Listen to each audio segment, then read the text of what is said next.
we begin with the Nevada Democracy Project. It's a partnership between Vegas PBS and the Nevada Independent, and together we're holding community listening sessions to find out what we should be reporting on.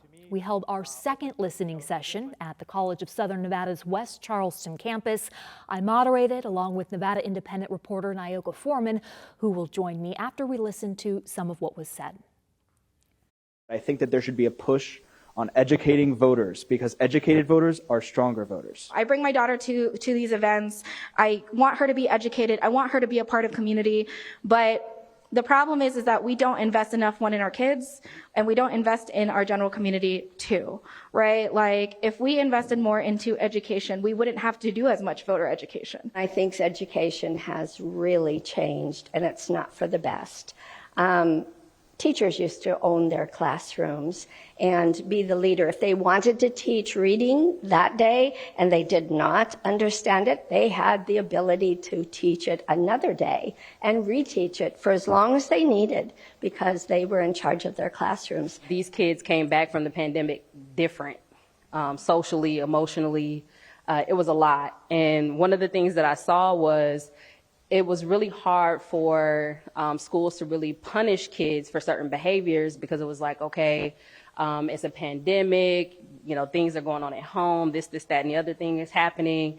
And so they really weren't punishing for they really weren't punishing for anything. So even the high, aggressive, violent behaviors, they were kind of getting a slap on the hand in the beginning, and then it got so bad that they started to have to punish for little things. And I think college students, now this is the time that we deserve to have safety in our campuses. I'm a foster parent. I brought in 36 youth, became a permanent parent to 11 of them, and it's a huge issue. Thank you. So it's kind of, in my opinion, just seen as like the forgotten youth. It's kind of like there's never any benefits really dedicated to them. The state tries.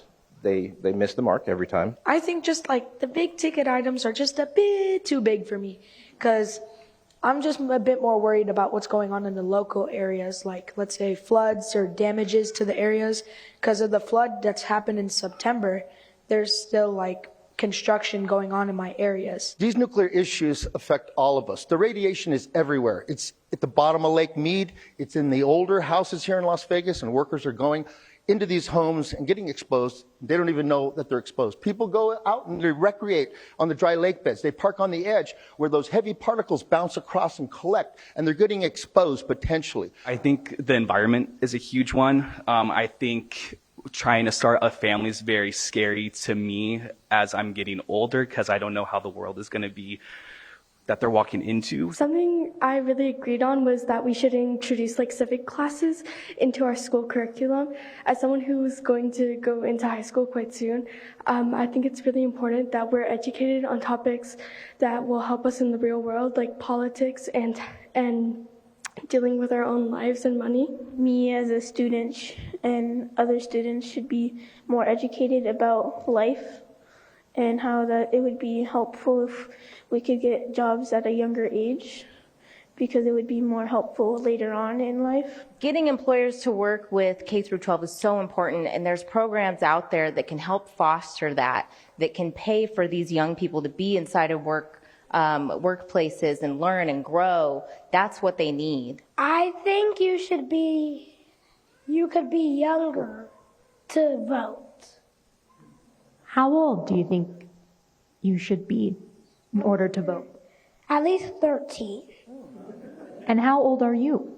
8. I'm really just here to listen. I'm from American Samoa, so unfortunately I am a U.S. native, so I don't get voting rights.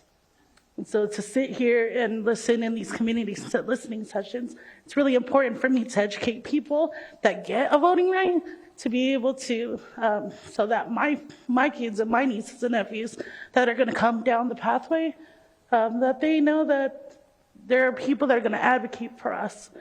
Because my father served 27 years in the military, my mom 20 years in the military. And so not being able to vote, it's really important for me to come to a listening session like this so that you hear from me that we need you to vote. As 10 people at the caucus, Who's your state assemblyman and who's your state senator? Out of those 10 people, 9 of them could not tell you.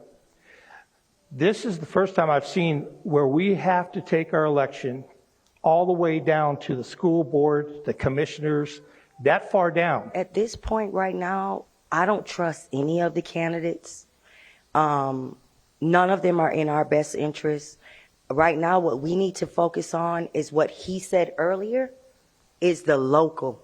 We need to focus on our state and what we can do here, because depending on the president is getting us nowhere. As I mentioned, the Nevada Independent's Naoka Foreman moderated with me and joins us now. Naoka, thank you for coming in.